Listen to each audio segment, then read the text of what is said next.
Bom dia a todos, estamos de volta para mais uma jornada diagnóstica. Como você já me conhece, eu sou o apresentador, Isaac. Bem-vindo todos novamente e hoje estamos para falar sobre um assunto de suma importância, sobre gastro e radiologia, né? São duas especialidades assim muito importantes e que a gente está muito acostumado. Hoje a gente trouxe essa ilustre convidada, se por favor pudesse apresentar. Oi, Isaac, tudo bem? Obrigado pelo convite, tá? Eu sou Natália, eu sou gastropediatra. É um prazer estar aqui, falar um pouquinho desses dois temas, né? Da gastroenterologia e a radiologia, que são especialidades que trabalham muito juntas e ajudam e salvam muitas vidas, com muitos diagnósticos e tratamento. E vou falar um pouquinho de mim, então, da minha formação. Eu tenho 38 anos e fiz a formação em medicina em Brasília, na Universidade Católica de Brasília, morei lá por 8 anos. Depois eu fiz a residência em pediatria em Florianópolis, em Santa Catarina, no Hospital Referência de Pediatria, chama Joana de Guzmão. E depois eu fiz a gastropediatria na UFMG, no Hospital das Clínicas, mais 2 anos. E me apaixonei por essa área. E depois de 15 anos, retornei a Patos de Minas, minha cidade natal. Né? Tem um consultório no Imaculada Conceição, que adoro. Adoro essa parte ambulatorial de consultórios. E também há 4 anos sou professora no Unipam. Adoro também, é uma área que tem me cativado bastante. Atendo num posto de saúde com os alunos e também a gente tem um ambulatório de gastropediatria para os pacientes do SUS via posto de saúde. E tá tudo tranquilo, ajudando bastante, trabalhando bastante. Obrigada pelo convite. Eu quem agradeço. Inclusive, ela é professora nossa lá do Unipam, uma ótima professora. Inclusive, eu rodei no ambulatório. Nossa, cara, experiência assim, muito boa. E eu queria abrir esse podcast hoje, fazendo uma pergunta para você que eu acho que é de muita curiosidade. Qual que é o perfil dessas pessoas e as queixas que você atende no seu consultório? O que mais você pega? O que mais acontece? Mais pega, né? Então, tem muitas patologias que vêm no consultório do gastro, tanto gastro adulto quanto gastro pediatra. São patologias parecidas, mas claro que no adulto e na criança tem algumas peculiaridades diferentes, né?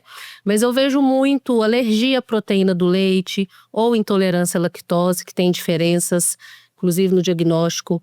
Refluxo, constipação intestinal, que são aquelas fezes endurecidas, que tem uma repercussão muito importante na qualidade de vida da criança.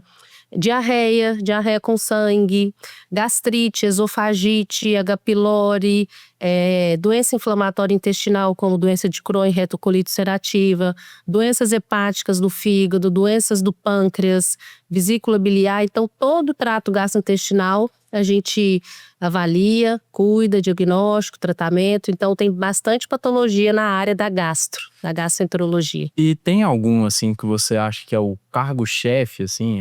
Nossa, esse aqui é o maior vilão do meu consultório. O que eu mais vejo é alergia à proteína do leite e refluxo. São os que eu mais vejo mesmo. Constipação também. Então esses 3 diagnósticos aí, e que gera muita ansiedade nas famílias e merece um tratamento, né, bem feito, um diagnóstico bem feito para melhorar a qualidade de vida da criança e da família. E assim, uma coisa que é muito comum, imagino, para você dentro da sua área em específico, é só uma especulação, dentro do meu conhecimento. É muito comum, assim, você ver aquela criança que tá indo na escola e ela dá uma dorzinha de barriga e ela tem que se ausentar da escola, por exemplo, ou do serviço ali, para poder comparecer no nosso serviço, né? E, assim, essa queixa, ela é muito inespecífica, né? A dor abdominal, né? E como que você lida, assim, com esses pacientes que chegam para você sem uma queixa muito específica, dor que não tem uma resolução muito assertiva? Isso aí é ótimo. A dor abdominal, como queixa, né, como sintoma, ela é realmente inespecífica, porque todas essas patologias que eu falei podem dar dor abdominal. Então, quando chega um paciente, criança, adulto, com dor abdominal, a gente tem que fazer uma boa anamnese, pegar vários detalhes dessa história, desde o início, para que cada detalhe a gente vá somando e vai montando um quebra-cabeça. Eu falo que tem paciente que é quebra-cabeça, a gente vai juntando as partes até chegar num diagnóstico para começar o tratamento. Então, a dor abdominal, ela realmente é inespecífica, pode ser alimentar, pode ser intoxicação, pode ser de gastrite ou esofagite, pode ter várias causas mesmo. Então a gente tem que investigar e o principal é fazer uma boa anamnese, como tudo na medicina gira em torno de uma boa anamnese. E agora eu sei que a sua área é mais voltada para as crianças, mas eu queria fazer um questionamento. Em relação aos adultos, assim. Uhum. Quais que são as principais queixas que eles te procuram ou que você já atendeu de pacientes com uma idade mais significativa e que fazem eles recorrerem a você? Entendi. Geralmente é essa mesmo, é dor abdominal ou queixa de refluxo, queimação, muito associada ao erro alimentar, um estilo de vida inadequado, né? Então, assim, eu falo que a conta uma hora chega, né? A gente às vezes vai agredindo o corpo ou com uma alimentação ruim ou com sedentarismo, refrigerante, comidas, né, inapropriadas. Isso aí o corpo sente, uma hora vem. Então essa dor abdominal mesmo é a principal queixa, com certeza, mas ela pode ter vários diagnósticos. E aí entre os exames, né, que vão auxiliar, alguns exames de imagem que vão auxiliar a gente no diagnóstico. Em relação à questão, por exemplo, assim, a gente sabe que hoje em dia a alimentação brasileira ela tá sendo muito pobre, né?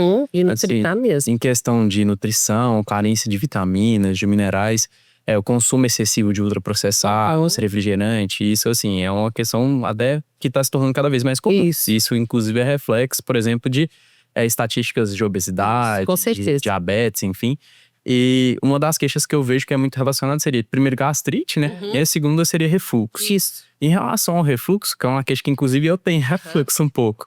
Eu queria saber em relação ao refluxo se existe um tratamento medicamentoso específico ou se é realmente a mudança dos fatores ambientais que realmente vai ter mais efeito nesse tratamento. A mudança dos fatores ambientais e dietéticos, elas vão influenciar sim, bem positivamente. Mas, em alguns casos, dependendo se o paciente chegar a fazer endoscopia e evidenciar mesmo uma gastrite ou uma esofagite, aí o tratamento medicamentoso ajuda bastante, aliviando os sintomas e tratando, né, toda a mucosa esofágica e gástrica.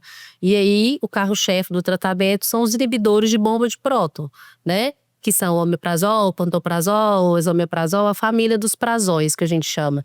Então a gente faz às vezes 1, 2 meses, tanto em adulto quanto em criança, até em bebê se precisar, e o resultado é bem satisfatório. E o exame de escolha para diagnóstico e manutenção, né, de tratamento é a endoscopia. E a gente sabe que o perfil é muito diferente, né? Tanto da criança quanto pro adulto, e principalmente na questão do refluxo. E eu queria até fazer uma pergunta, essa é uma dúvida pessoal minha. Em relação a, por exemplo, nos consultórios, a gente costuma muito ir nos ambulatórios, principalmente pediatria, e uma questão muito comum. Meu bebezinho tá mamando aqui, tá voltando, ele tá regurgitando. E eu acho que isso é uma questão que as mães, às vezes, elas não têm muito conhecimento sobre a questão do refluxo.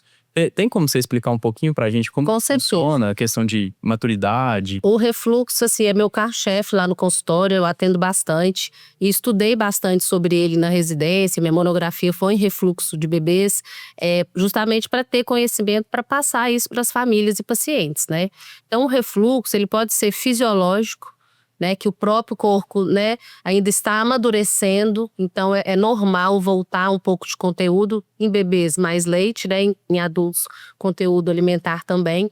Então nos bebês a maioria é fisiológico, não necessita de exames, nem de imagem, nem de sangue, o diagnóstico é clínico, por uma boa anamnese, explicar para a família direitinho como é a fisiopatologia do refluxo, que ele é autolimitado, por que ele acontece, e o porquê que ele acontece, sabe? É por causa do esfíncter, né? Isso. Ele é maturo. Exatamente. Esse esfíncter do esôfago inferior, ele abre e fecha 3 vezes a cada 10 minutos de vida. Então ele abre e fecha o dia inteiro. Então em algum momento que o bebê tá com o estômago mais cheio, ou pegou na barriguinha de mau jeito, levantou perninha, virou, né, começa a rolar, a brincar mais, o esfíncter abriu, vai voltar.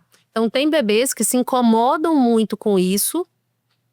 Às vezes tem uma leve queimação, tem um desconforto, ou fica inseguro com aquele acontecimento. E tem bebês que não estão nem aí. A gente chama de regurgitador, vomitador feliz. Regurgita 30 vezes no dia e tá sorridente, bochechudo, perninha grossa, ganhando peso. Então não tem sinais de alarme. Então a gente considera um refluxo fisiológico. Já o refluxo patológico, que a gente vai considerar a doença do refluxo, é um bebê que perde peso, é um bebê que a qualidade de vida dele tá ruim, é um bebê que tem sinais de alarme. Então aí a gente pensa no tratamento medicamentoso ou na troca de leite para ver se melhora esse refluxo. Então, é um assunto que parece simples, mas na verdade não é simples, porque exige um conhecimento, uma experiência naquele tratamento, naquela evolução. E é o que gera mais ansiedade em todas as famílias que eu vejo, porque medo de não estar tratando, de estar deixando passar batida alguma coisa no bebê. E o incômodo, né? O bebê chora, a família fica ansiosa. Então, aí é que entra, né, um bom pediatra, um bom acompanhamento daquele bebê para deixar essa família mais segura e tranquila. E em relação à questão de exames de rastreio e até às vezes exames para tratamento em específico, quais que são os indicados? Como que você… A gente é um assunto até polêmico sobre o ultrassom no refluxo. Que oficialmente, né, e é verdade, não precisa fazer o ultrassom para diagnóstico de refluxo. Por quê? Eu até brinco com meus pacientes quando eles trazem um laudo, porque é um exame muito pedido pelo pediatra geral, ultrassom para refluxo, para diagnóstico. E aí eu até brinco que eu vou adivinhar o laudo do refluxo, do ultrassom. E aí a maioria dos laudos está assim: bebê apresentou mais ou menos 3 episódios de refluxo em cada 10 minutos de exame. O médico vai fazer o exame, né, de ultrassom, e vai acontecer 3 episódios de refluxo. Mas é exatamente isso que eu te expliquei agora. O esfíncter abre e fecha 3 vezes a cada 10 minutos e vai vir o refluxo que o ultrassom vê. Então, para diagnóstico de refluxo no bebê, não precisa fazer ultrassom. Porque gera ansiedade, gera custo e não vai mudar muito, porque o diagnóstico é clínico pela anamnese. Agora, tem uma doença que chama estenose hipertrófica de piloro, que é uma malformação anatômica, que tem uma estenose no piloro, que é uma parte, né, da anatomia do estômago, que o ultrassom é crucial e é ele que tem que ser feito, porque se o bebê vomita muito por causa dessa estenose, é um procedimento cirúrgico, aí o ultrassom vê, então a gente pede o ultrassom para refluxo quando está um refluxo muito intenso. E essa estenose hipertrófica do piloro, o bebê desidrata, perde, né, dá distúrbio hidroeletrolítico, é um bebê que não ganha peso. Então é um caso mais grave, porque é uma malformação anatômica e cirúrgico. Aí o ultrassom é essencial para o diagnóstico e para o tratamento cirúrgico. Então essa é uma diferença que eu gosto de explicar para as famílias, quando precisa, quando não precisa. E se foi feito também ultrassom, não tem problema, porque não tem radiação, é um exame que não dói, então não tem problema. Mas a necessidade para o refluxo fisiológico não precisa. Então o fluxo seria, se eu tiver um paciente com refluxo fisiológico, eu vou atender ele e ver se ele tem critérios para completar a doença do refluxo. Isso. Se ele tiver o refluxo, eu trato o refluxo. Isso. Se ele não melhorar, aí eu solicito o ultrassom. Se o refluxo não melhorar a ponto de ter distúrbio hidroeletrolítico, for um caso mais difícil, sim, é o exame que vai complementar. E para diagnóstico de refluxo, então, não tem um exame padrão ouro? Não, o diagnóstico é clínico. Na verdade, tem, mas é um exame que é difícil adesão, que é a pH impedanciometria, que é um exame que coloca uma sondinha no nariz, vai até o esôfago, tem um eletrodo que vai medir o pH, tipo uma pH-metria. E ele vai ficar 24 horas com essa sonda. Mas é um bebê com 24 horas com uma sonda, sem poder tirar, às vezes tem até que amarrar o bracinho. Então é um exame difícil. Então a gente deixa para aqueles casos mais importantes, mais específicos. A gente precisa realmente dessa pH impedanciometria. E agora eu queria saber quanto à questão de hérnia de hiato, né? Porque a gente sabe que a hérnia de hiato esofágico, ela tem um curso diferente, né? Tanto na população pediátrica quanto na população adulta. E como que funciona não a fisiopatologia em si, mas como que é a apresentação desses pacientes? É comum? Na pediatria não é comum, é mais comum na vida adulta. E o exame de escolha que o pessoal faz é a endoscopia, que dá para ver se tem a hérnia de hiato, o quanto está aberto, o quanto está fechada, o quanto vai predispor ou não refluxo.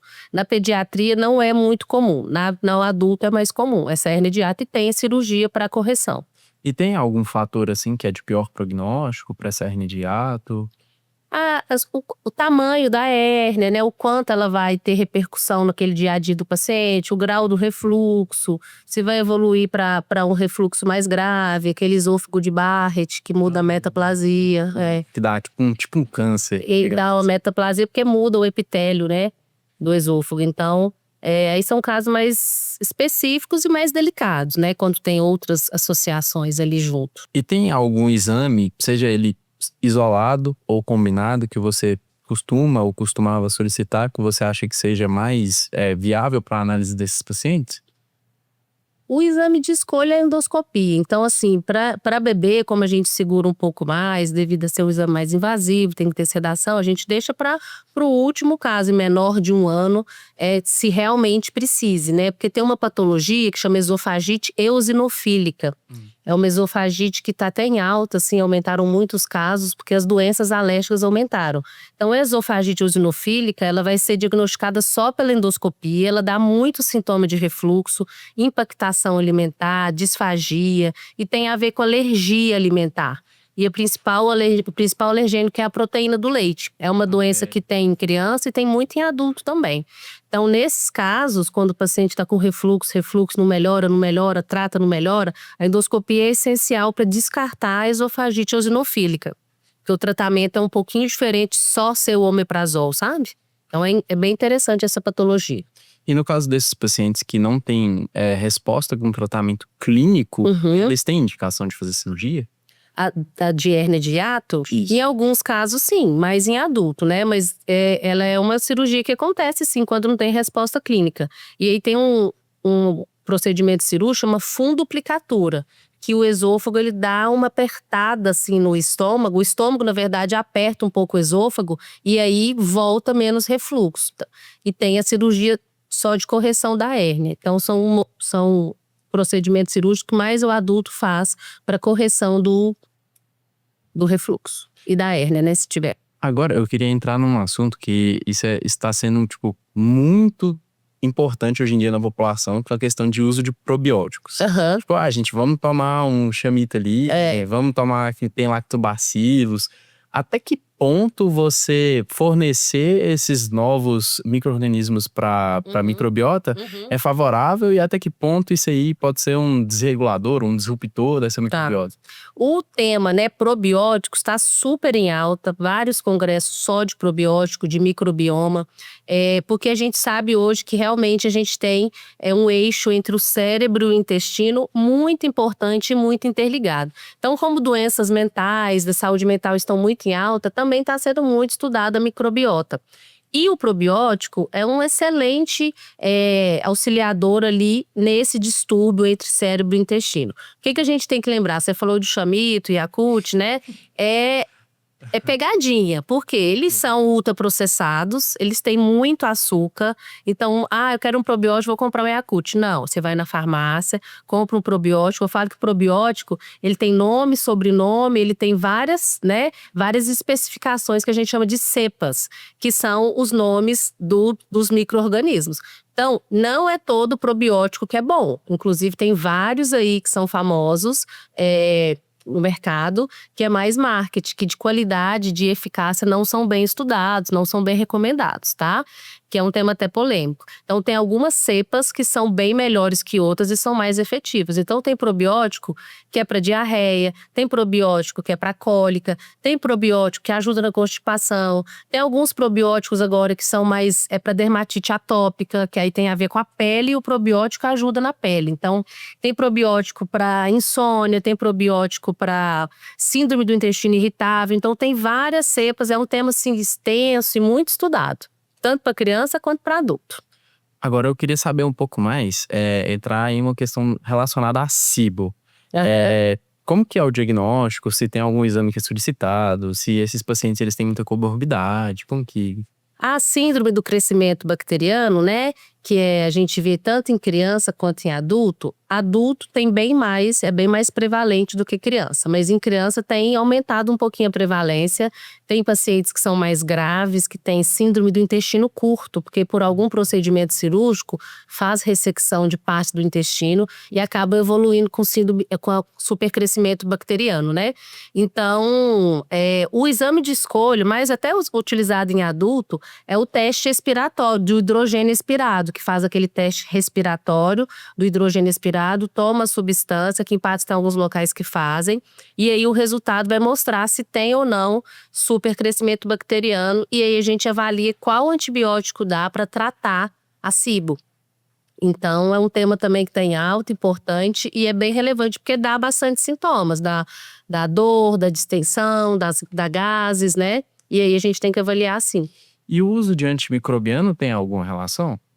Por um período prolongado? Sim, tem também. Ele, ao mesmo tempo que ele trata, ele pode ser o vilão, né? Por exemplo, o uso abusivo de antibióticos para tratar uma infecção crônica, ou aquela criança que toma muito antibiótico, está na creche, uma infecção atrás da outra, ela vai matar várias bactérias boas do nosso intestino, causando uma disbiose, né? Essa disbiose também pode evoluir para supercrescimento bacteriano e dar SIBO. Então, é tudo interligado e complexo ao mesmo tempo. Parece simples, mas é complexo. É de entender a cepa, qual antibiótico que deu a SIBO, que vai tratar a SIBO. E nas crianças tem aumentado também, adulto é mais prevalente. Então, no caso da SIBO, mais adultos do que crianças. É. E eu queria saber, em relação às questões de queixas gerais de doenças abdominais, você tem algum recado para as mães que você gostaria de falar? Que, tipo assim, você vê que se essas mães tivessem essa orientação, às vezes a orientação de quê? De dor? De dor abdominal? De dor abdominal, tá. Ou das queixas abdominais em geral. Tem um tema, né? Vou até falar aqui para as mamães ficarem atentas, que eu vejo todos os dias no consultório e tenho visto cada vez mais, que é o erro alimentar na infância. Né, gente? Eu tenho filhas também, eu sei das dificuldades, o lanche da escola. E o que acontece? O que eu tenho mais visto no consultório são crianças de 2, 3, 4, 5 aninhos, que são bem pequenas, tomando refrigerante todo dia, suco capo todo dia na escola, refrigerantezinho, né? Que é aqueles pequenininhos, e toma todo dia, assim, normal na família. Doritos, Fandangos, Ruffles quase todo dia, bolacha recheada, miojo. Então eu falo que eu tenho esse top 5 besteiras, que é refrigerante, miojo, suco capo, bolacha recheada e os salgadinhos, Fandangos, Doritos, etc. Que a criançada tá comendo muito. Então pode comer? Pode, mas sem exagero. Lembrar pra criança o que é besteira, o que é saudável. Porque o que eu mais tenho visto é gastrite, esofagite, constipação por causa de erro alimentar. Além de esses alimentos são ultraprocessados, eles vão mudando o paladar da criança. Então, uma criança que daqui a pouco não almoça nem janta, porque não quer, porque o paladar tá viciado da besteira. E além do açúcar, que estimula, que agita, tem todos os malefícios que a gente sabe. Então, eu tô tratando muita gastrite com endoscopias alteradas por erro alimentar em crianças muito jovens. E aí a gente melhora, trata e tem que tirar a agressão diária daquele estômago, daquele trato gastrointestinal. E aí as crianças melhoram, a hora que as famílias têm consciência disso. Então, fiquem atentas, né? Porque o erro alimentar tá muito prático, o lanche da escola ser besteira, né? Então, é mais fácil, mais rápido, mas vale a pena cuidar disso. Quais são as dicas? Desembalar menos, né? E descascar mais, que são frutas e verduras, e desembalar menos, evitar muito os ultraprocessados. Isso é até uma coisa assim que eu acho interessante você estar comentando, que há umas 2 semanas atrás a gente estava até fazendo outro podcast, que é o Diabetes e Hipertensão. E veio uma nutricionista aqui conversar com a gente, e ela até comentou que o índice a quantidade de crianças com obesidade que ela está atendendo no consultório aumentou demais, já inverteu a curva, que antes era mais desnutrição, agora é mais obesidade.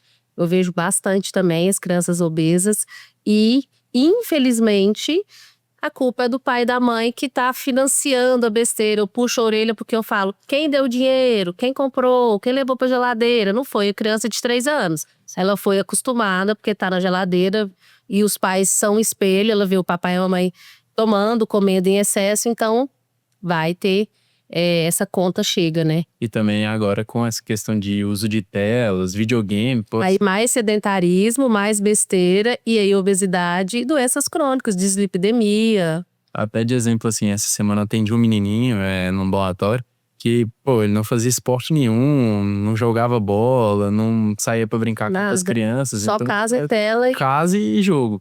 E besteira. Casa e jogo. Aí depois a gente tem diagnóstico de TDAH, de autismo, de TOD. A hora que vai ver é excesso de tela, o sono tá errado, a alimentação tá péssima. E o menino tá tomando 2 tarja preta, porque pra família é mais prático. Ele tem um diagnóstico, ele trata, mas mudar aquele estilo de vida ali, ninguém quer mudar. E também, querendo ou não, as mães hoje em dia, pai, tá tudo, né? São pais, eu tenho visto muitas famílias muito permissivas, eu puxo a orelha também. Tem que ter regra, tem que falar não. Não pode agora, não desce da mesa, tem que comer tudo, é o que tá no prato. Mas as famílias estão muito permissivas, porque tá faltando tempo de qualidade com os filhos. E aí, quando tá, tudo pode, né? Tudo pode porque é mais prático, é mais fácil do que criar uma briga, do que… Mas essas regras, essa rotina é o que dão segurança para a criança, para os desafios do mundo, da escola, da vida. Uma criança que não tem regra e rotina, no futuro ela vai ser um adulto mais fraco. Perdedor, que não vai tolerar o não, né? No emprego, no relacionamento, porque ela nunca teve o não em casa, né? Agora eu queria dar uma invertida. Vamos lá. Agora a gente saiu, tava num polo, agora eu quero ir pra outro. Bora. Eu queria saber sobre as principais doenças que você já viu em idosos. Que com certeza é o público contrário daquilo que você atende todo dia. Eu fiz medicina, sou médica, então passei todo o curso de medicina atendendo também adultos, né? Sim. Mas deixa eu pensar aqui, tem 10 anos que eu já sou pediatra. 10, 12 anos, agora perdi, dos 12 anos que eu já sou pediatra. Então, realmente, eu vejo pouco. Mas as doenças mais prevalentes no idoso, né, que eu vejo, tem famílias, né, amigos, eu acho que são pressão arterial, hipertensão arterial, diabetes, né? Da saúde mental tem aumentado um pouco, né? Ansiedade, depressão. Mas eu acho que essas são as campeãs, né? Hipertensão e diabetes, que é o que a gente mais vê no dia a dia, na anamnese, quando você vai consultar, não é? E queixas alimentares, assim, não costuma ter? Tem também, porque às vezes são pacientes que tomam muito remédios, né? Então, às vezes vai ter queixa gástrica, às vezes tem que fazer um inibidor de bomba para proteção desse estômago, né? Uhum. Tem muito paciente com artrose, artrite também pela idade. Então, acho que são as mais prevalentes. Agora eu queria comentar sobre uma questão que eu acho que tá bem dentro da área. Que no caso seria a alergia à lactose. Uhum. Alergia à proteína do leite ou intolerância à lactose, que confunde todo mundo. Isso aí trava o cérebro de qualquer cadeia. Mas isso aí vocês vão ficar craque lá no ambulatório de gastro. Vai dar certo. Intolerância à lactose é um diagnóstico que é comum também, e é de pacientes um pouco mais velhos. Criança maior, adolescente ou vida adulta. Que vai acontecendo o quê? O nosso intestino, na borda e escova, ele é todo cheio de lactase. Por quê? Porque a gente é mamífero e todo mamífero tem muita lactase para tolerar o leite materno, né? O leite da mamãe fêmea. Então, todo bebê tem muita lactase. Então, a gente não costuma falar que bebês têm intolerância à lactose, certo? Só em alguns casos específicos se tiver doenças secundárias. Agora, a alergia da proteína do leite é mais comum em bebês, quando já nasce com uma alergia, uma doença, né, imunologicamente mediada, tem alergia da proteína. Então, dentro do leite, o leite de vaca, um leite de caixinha, qualquer leite, tem proteína e lactose, são moléculas diferentes. Então, a alergia da proteína do leite é de criança menorzinha e a tendência é ir melhorando e tolerando. E a intolerância à lactose, a crianças acima de 4, 5 anos, se acontece, porque também não é tão comum, é mais comum às vezes na adolescência ou na vida adulta, que eu vou perdendo umas lactases do meu intestino de forma natural. Então eu falo que nem é uma doença, né, intolerância à lactose. É uma condição nossa, da nossa espécie mesmo humana, de perder as lactases. Então eu perdi minhas lactases, eu não vou digerir a lactose. Então eu vou tomar um leite zero lactose, um iogurte, um sorvete, um requeijão. Ou comprar lactase na farmácia para tomar. Essa é uma frase que eu escutava muito também na faculdade, tipo, porque quando você cresce, tecnicamente, não é pra você tomar mais leite. Porque a evolução do mamífero, e a gente é igual, né, o bezerrinho que virou boi e tal, eles vão perdendo as lactases. Você não vê mamífero, outras espécies, a não ser a nossa, humana, tomando leite. Então, o gato, o cachorrinho, o leão, todos os mamíferos, quando são bebês, tem muita lactase. E eles crescem perdendo. E perde ao longo da primeira infância, da adolescência deles, né? A gente, nós humanos, isso é capítulo de livro, essa historinha, sabe? Depois que a gente desmama da mãe, alguns podem perder as lactases e ser mamíferos originais, mas a gente, né, teve mutações e ficamos com as lactases. Então, hoje é adulto que não tem problema com leite, com lactose, eu tô cheia de lactase no meu intestino. Então, eu sofri uma mutação e permaneceu. Entendi.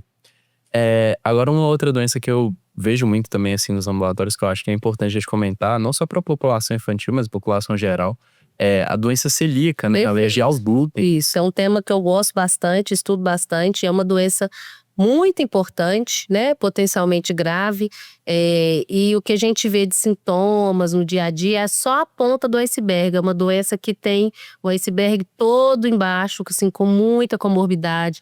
O diagnóstico é difícil, tem mudado nos últimos anos o diagnóstico em relação a sintomas e biópsia. Então a gente tem 2 anticorpos, 2 ou 3 anticorpos no sangue, né, que a gente dosa, que é a antigliadina, anti-endomísio e antitransglutaminase do tipo IgA. Se eles vêm positivo, aí a gente pede a endoscopia, porque o diagnóstico, para fechar o diagnóstico, é pela biópsia do intestino, certo? Do adenal. E aí, se tem as alterações características, perda de velocidade do intestino, aí a gente faz o diagnóstico de doença celíaca pela classificação de Marsh. Mais pra frente você vai estudar mais, decorar, porque cai nas provas de residência e é um tema que é bom saber direitinho. E aí o tratamento atualmente hoje é a retirada do glúten definitiva. Então não tem outro tratamento. E dentro assim da prática clínica, a gente tem, como que eu vou explicar, meios de viabilizar uma dieta mais normal, desculpe a expressão, em relação para esse paciente, por exemplo, porque pão, por exemplo, ele não vai conseguir. Pão, macarrão, bolo, bolacha, tudo hoje, a maioria dos alimentos tem glúten. Então, mas graças a Deus, hoje tem muita opção boa sem glúten. Então, tem macarrão de arroz, tem pão com farinha de aveia, um mix de farinhas. Então, dá pra sobreviver, dá pra ser feliz. Claro que quando é criança é mais difícil, né? O social, a festinha e tudo mais. Mas à medida que você vai crescendo, adolescente, adulto, dá pra ter a consciência de que não pode, que vai fazer mal. E tem que lembrar que, um pouquinho de vez em quando pode. Não pode, porque eu posso comer e não passar mal. Mas lá dentro, meu intestino vai sentir e pode alterar ali a biópsia. Quando perde todas as vilosidades do intestino e fica liso, aí a diarreia vem, aí a absorção de nutrientes fica bem prejudicada. Então é uma doença bem importante. Agora eu queria saber em relação ainda ao glúten, em relação à molécula específica do glúten. Hoje em dia a gente vê muito TikTok, eu sei que não é a fonte mais confiável, justamente por isso que eu queria fazer esse questionamento. O glúten, ele faz mal, por exemplo, para pessoas que não necessariamente possuem doença celíaca? Isso aí é outro assunto muito polêmico, porque tá na moda tirar o glúten, que o glúten faz mal.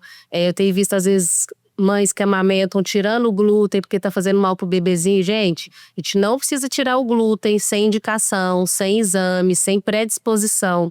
Então, a doença celíaca, ela tem uma porcentagem mínima na população, né? Então, não é todo mundo que precisa tirar o glúten. Agora, tem um diagnóstico novo, Isaac, que tem alguns anos já, mas é relativamente novo, que chama-se sensibilidade ao glúten não celíaca. O paciente não é celíaco porque ele tem anticorpos negativos no sangue, a endoscopia é negativa, é normal, né? Mas o glúten faz mal. Então, essa pessoa tem sensibilidade ao glúten, sim. Quando come glúten, fica com gases, pode dar diarreia, dar desconforto ou piora refluxo. Mas é tudo normal, tudo negativo de doença celíaca. Então, esse paciente, ele tem essa sensibilidade ao glúten, mas não é celíaco. Então, é diagnóstico também. Mas isso tem que ser feito com uma boa anamnese, um bom acompanhamento. Por quê? Porque não dá pra gente entrar nos modismos, né? Que o leite inflama, que glúten não pode. Então, não é pra todo mundo. Porque senão a gente vive no mundo aí do Instagram, do TikTok, que é moda isso, e não dá certo. Principalmente em criança, que fica uma dieta restritiva. Então, sempre com acompanhamento. Entendi. Então, não necessariamente o glúten faz mal, não. Às vezes o excesso para aquela pessoa faz mal. Ou só um pouquinho, tudo bem, mas é a minoria, não a maioria da população que tem que entrar no modismo sem glúten, sem lactose, porque são vilões. Não é assim. Tá. E em relação à questão dietética, agora comentando um pouco sobre alimentação em geral. Os pacientes, você pega muito paciente com gastrite, por exemplo? Pego. E esses pacientes, assim, em recomendações dietéticas, eles costumam ter uma boa aceitação, porque Quem quer melhorar, faz, né? Quem não quer, não vai ter adesão, não vai nem no médico. Então, assim, café piora, chocolate, né? As besteiras, que são esses ultraprocessados, vão piorar a mucosa esofágica e gástrica, né? Refrigerante, álcool, álcool. Então, assim, quer melhorar, a gente Sim. tenta essas mudanças. Eu, por exemplo, tenho família que é cultural deles, toma muito suco, e todos os sucos, na maioria, mesmo naturais, são ácidos: maracujá, abacaxi, limão, laranja. E às vezes isso aí tá piorando gastrite. Tem gastrite medicamentosa por excesso de antibiótico, ou excesso de anti-inflamatório, né? Às vezes tem uma comorbidade ortopédica, cirúrgica, e teve que tomar 1 mês de anti-inflamatório. Aquilo ali vai dar uma gastrite, certeza. Agora, você acabou de me dar um gatilho, é uma dúvida minha. E em relação, por exemplo, alimentar e ingerir líquidos simultaneamente?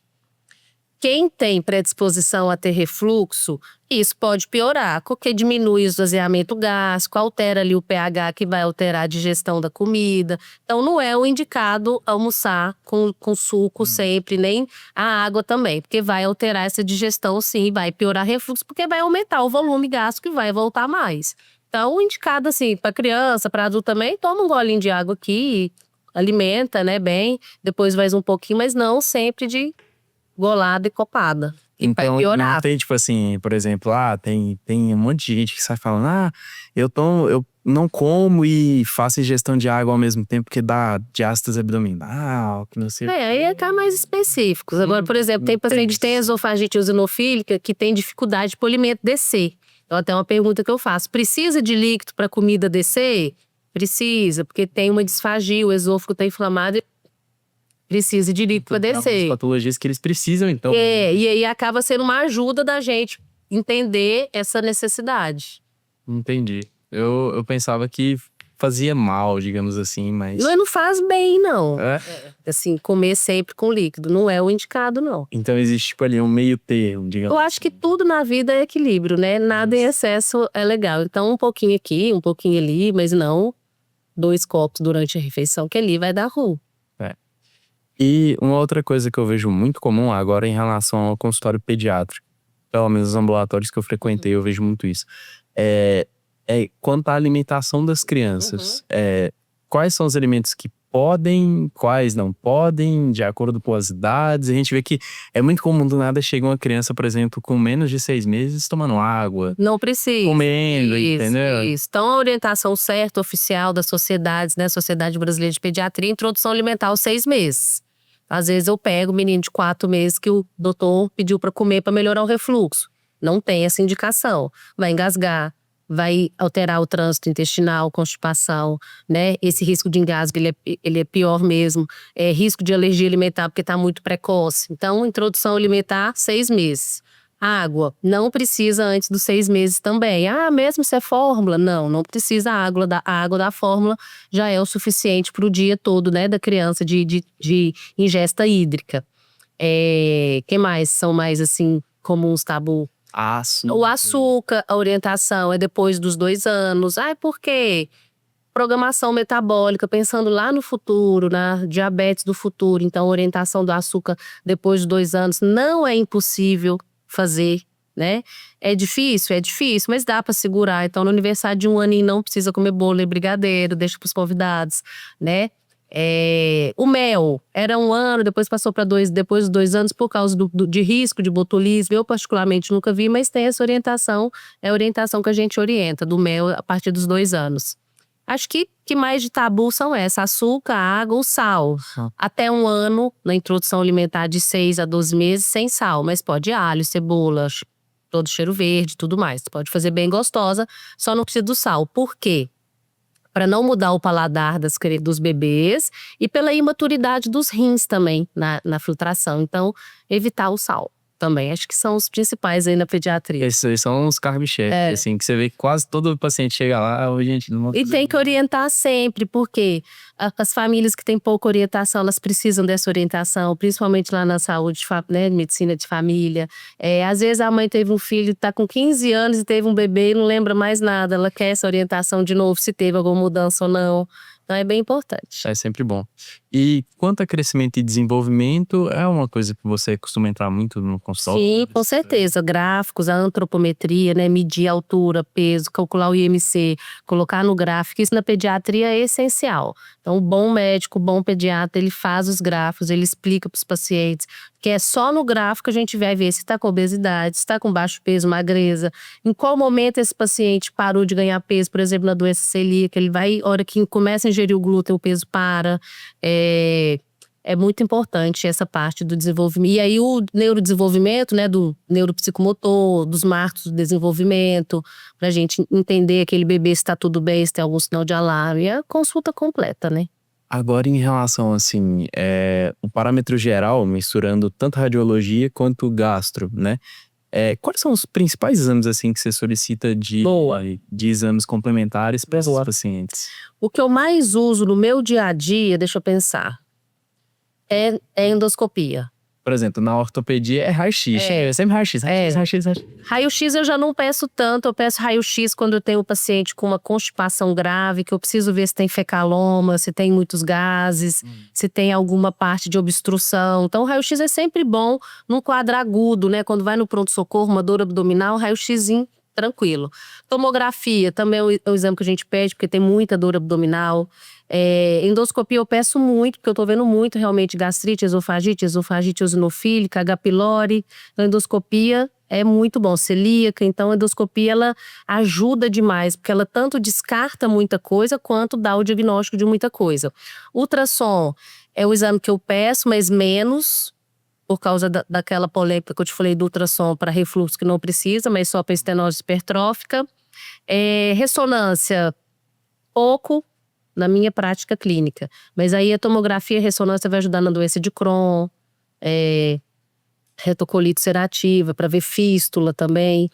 São casos mais graves. Aqueles exames mais específicos, tipo, por exemplo, uma CID, serologia, esôfago, estômago duodênico. O que eu mais peço aqui, que aqui também faz, tem dois que eu lembrei agora que aqui na clínica fazem muito bem, que é o RED, raio-x de esôfago, estômago e duodeno. Pra quê? Esse também é polêmico, ele não precisa ser pedido para ver refluxo, porque todo RED vai ver refluxo, porque todo mundo tem um grau de refluxo. A gente usa ele para ver malformação, estenose, né, de alguma parte do trato gastrointestinal, fístula. E tem outro exame também que eu tenho muitos casos que fizeram aqui, eu peço aqui na clínica, que é o enema opaco.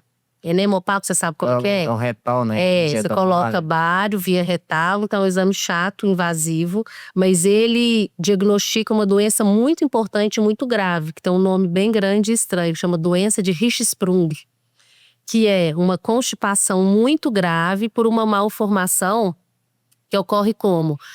Nosso intestino é cheio de gânglios, né? Nele inteiro. Então tem uma parte lá mais distal, mas no final, que ela nasce sem gânglios. Então o intestino está funcionando e tem uma parte que não funciona, porque não tem gânglios. E aí essa parte funciona, e aí a gente tem uma zona de transição, que no enema é primordial para ver isso. Essa zona de transição, uma parte bem distendida de fezes e uma fininha, porque não está passando. Então, se tem essa zona de transição no enema, a gente manda para o cirurgião, faz biópsia e diagnostica se tem gânglios ou não, para ver doença de Hirschsprung.